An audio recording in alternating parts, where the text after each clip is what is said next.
Баршаңызға сәлем, оңай әрі тез пісетін печенье әзірлейміз. Жұмыртқаға қантты қосып, қанттың ерігенше жақсылап араластырамыз. Үстіне сұйық май қосып, біріккенше араластырып аламыз. Ұнымызға соданы қосып, қамыр илейміз. Міндетті түрде електен өткізіп алыңыздар, сол кезде жұмсақ көтеріліп піседі. Ұнның барлық көлемін бір уақытта қосып жібермеңіздер.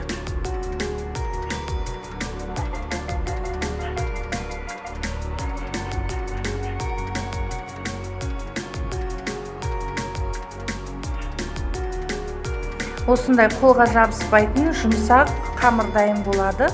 Қолымызбен домалақ пішімге келтіріп, пергамент қағазының үстіне қойып әзірлеп аламыз. Бір-бірінен алшақтау қоямыз, өйткені піскен кезде көлемі үлкейеді.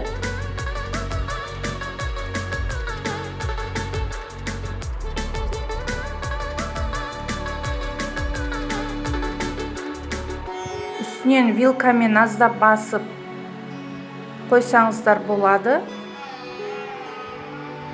Болмаса, сол домалақ күйінше қалдырсаңыздар да болады.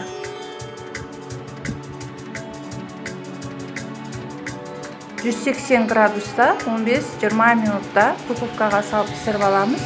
Өз духовкаларыңызға қараңыздар, өйткені әр духовканың қызуы әртүрлі. Осындай әдемі тез уақытта печеньеміз дайын болды.